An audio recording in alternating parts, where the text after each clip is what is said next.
তো আমি আজকে সকাল সকাল ঘুম থেকে উঠে পড়েছি। ঘুম থেকে উঠে ফ্রেশ হয়ে চলে আসি দোকানে, কারণ আজকে আমাদের বাড়িতে মিস্ত্রি কাকুরা আসবে। তো চলেও এসেছিল কাকু। তারপরে আমি ওনাদের জন্য চা করেছিলাম, কারণ সকালবেলা আসলে প্রথমে চা দেওয়া উচিত। তো সেই জন্য চা দিয়েছিলাম। তারপরে আমি লেগে পড়ি ওনাদের সাথে কাজ করতে। আমি ভাবলাম ওনাদের হাতে হাতে একটু কাজ করে দিলে ওনাদের হেল্পও হবে, আর তাড়াতাড়ি হয়ে যাবে কাজটা, আমারই সুবিধা তাতে। তো বাড়িতে ছিলাম বলে আমি ওদের সাথে কাজ করে দিচ্ছিলাম। আর প্রচুর টালি ছিল আমাদের আর কি ঘরের ওপরে। তো সেই টালিগুলো সমস্ত কিছু নামানো হচ্ছিলো। ওই কাকুটা আমার মানে টালিটা নামিয়ে দিচ্ছিল, আর একজন দিচ্ছিল, আর আমি এগুলো সাজিয়ে রাখছিলাম। আমি নিয়েও আসছিলাম নিজেও।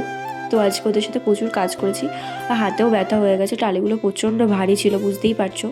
তো সেই জন্য আর কি, আর এখানে আমি কত সুন্দর করে কি গুছিয়ে রাখছিলাম। নিজের মধ্যে এত ট্যালেন্ট আছে আমি জানতাম না, যে লেবারের কাজও করে দিচ্ছি। তো তারপরে চলে আসি হাত পা ধুয়ে ওদের জন্য আবার চা করতে, কারণ বলছিল কাকুগুলো যে একটু চা করে দিলে ভালো হয়। তো আমি ওদের জন্য চা করছিলাম।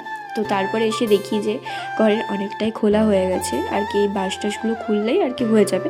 তারপর আমি মানে যাচ্ছিলাম আর কি বটতলায় ওদের জন্য আর কি খাবার টাবার নিতে। আমি ভাত টাত কিছু রান্না করিনি, আমি ওদের সাথে কাজ করছিলাম যেহেতু। তো সেহেতু পাউরুটি আর কলা নিয়ে এসেছিলাম, ওদের জন্যও নিয়ে এসেছিলাম আর নিজের জন্যও নিয়ে এসেছিলাম।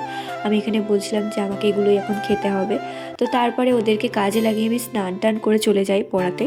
তারপরে বাড়ি এসেছিলাম 3:30টার দিকে। ওদেরকে টাকা পয়সা দিয়ে আমি আবার চলে যাই পড়াতে আর কি। তো তারপরে আমার 2 ব্যাচ মতো পড়ানো ছিল দুপুরের পরে। তো আমি সেটা পড়াতে এসেছিলাম, আর এখানে হচ্ছে কি স্টুডেন্টের মা খেতে দিয়েছিল, আর পাখিগুলো কি সুন্দর যাচ্ছে দেখো। তারপরে আমি লাস্ট ব্যাচ পড়াতে চলে আসি, আর ওরা আমাকে এটা দিতেছিল খেতে। তো টাটা।